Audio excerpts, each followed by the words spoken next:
Hey, what's going on, guys? I'm Chris, and this is Regular Guy Training. I just got back in from a range session and that kind of stuff. Did Was out there with my buddy Scott and a couple of his friends, and we were getting our ass tore on like the domino drill and whatnot.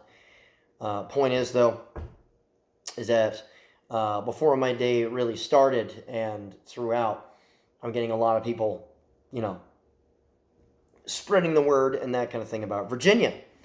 Now, Virginia, um, their state government made the decision 10-5 that they were going to table, in other words, hold off on a decision as far as their assault weapons ban, their magazine ban, their can ban is concerned until next year.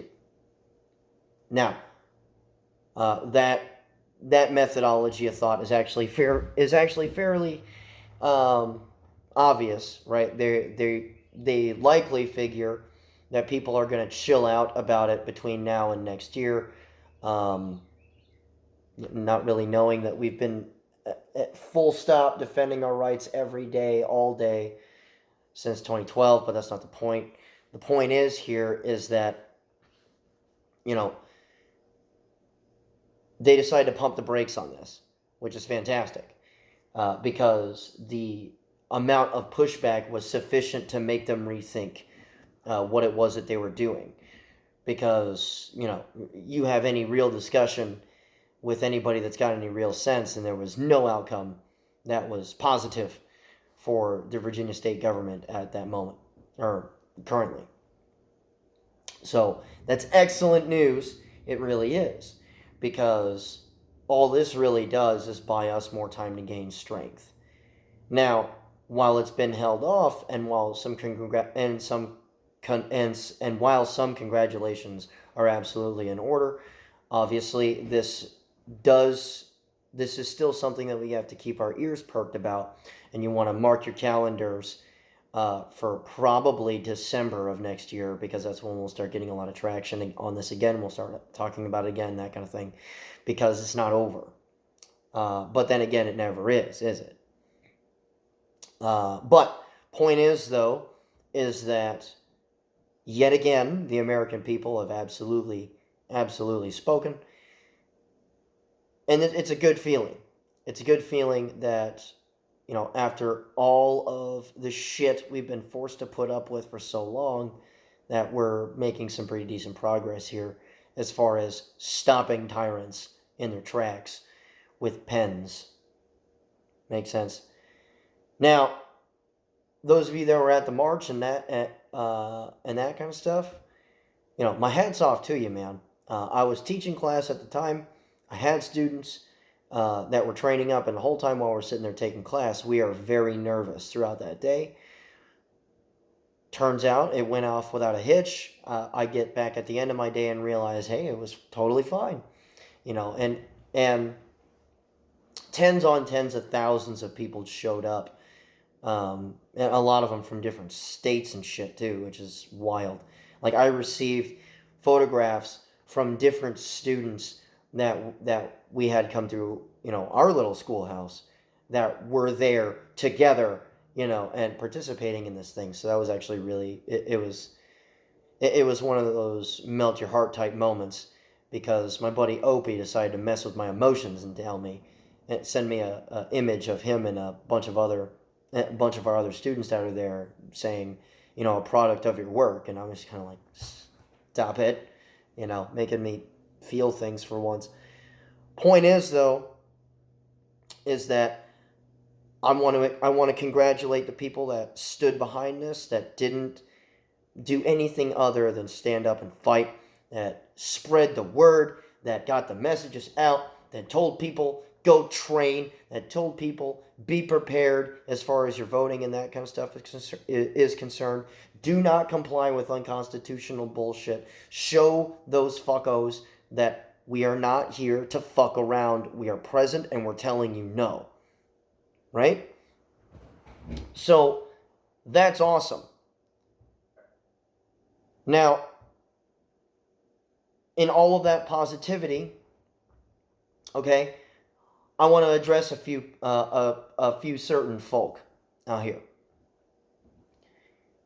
I have a real problem during this entire thing with certain individuals that would jump out and say some things like, after the march, what was the point? They showed up and then walked away. That's the point of peaceful protest, you fucking brainlet. Like, get the fuck out of here. Absolutely nothing would have happened positively from shedding blood, and no one wants that, you dumb fuck. There were a lot of people questioning the significance of that march and that kind of stuff.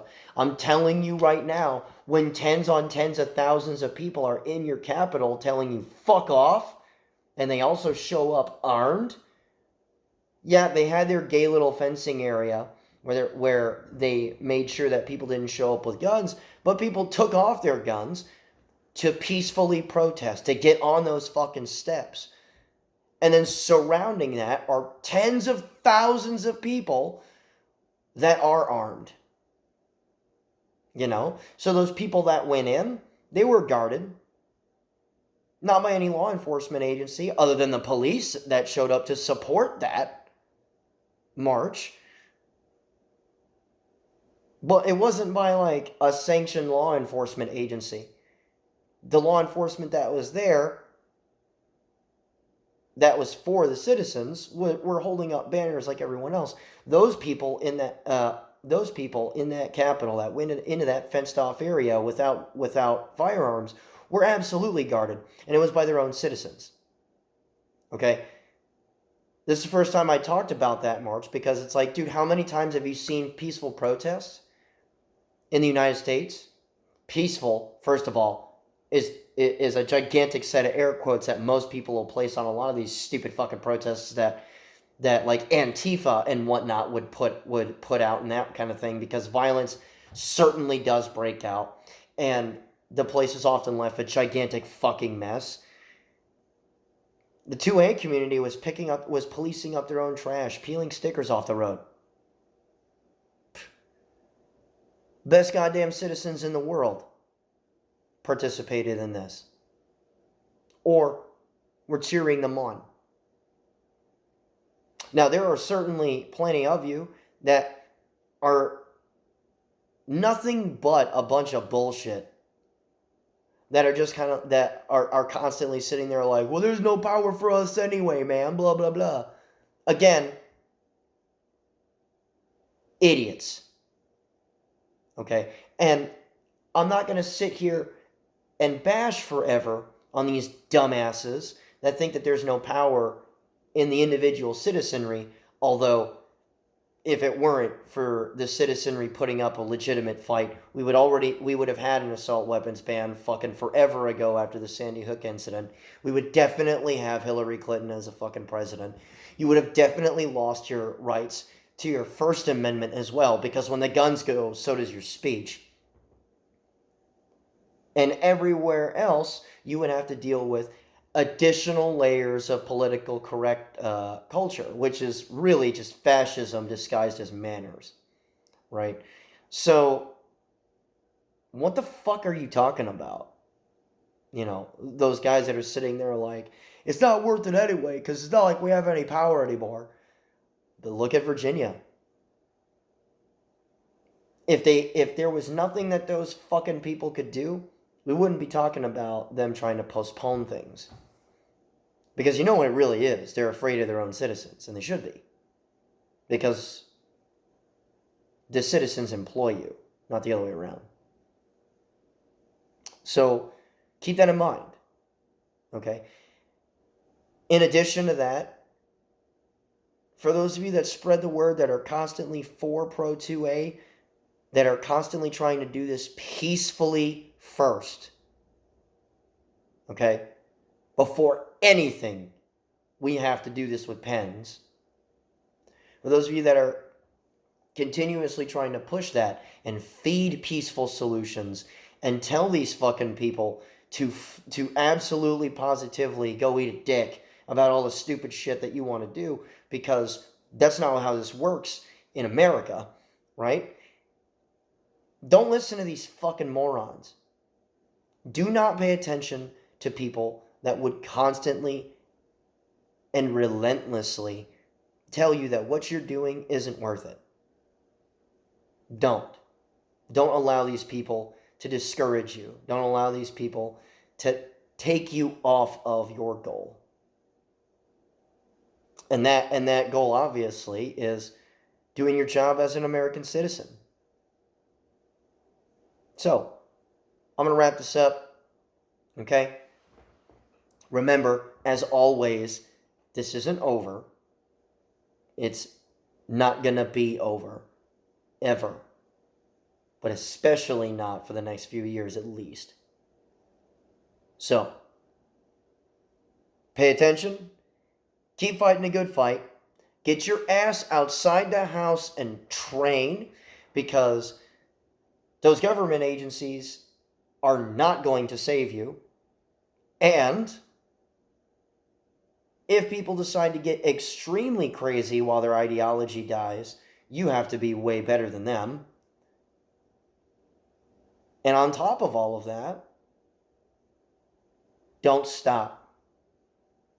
Do not stop. Keep it up. Keep fighting. Make sure you're in fucking election cycles. Okay? Make sure that you vote for people that will vote for you when it comes to presidential elections too. Pay attention to your local and state government, as was obviously demonstrated, because things like Virginia will happen if you fall asleep. The whole situation right now is a result of poor voter turnout and the fewest number of fucks given, because a bunch of people in a red state figured they were safe. So take this as a lesson. But I congratulate everyone that is pro-Second Amendment, that actually supported this, more so for people that actually showed up. So, remember guys, a regular guy's firearm is the last defense against tyranny. Be easy.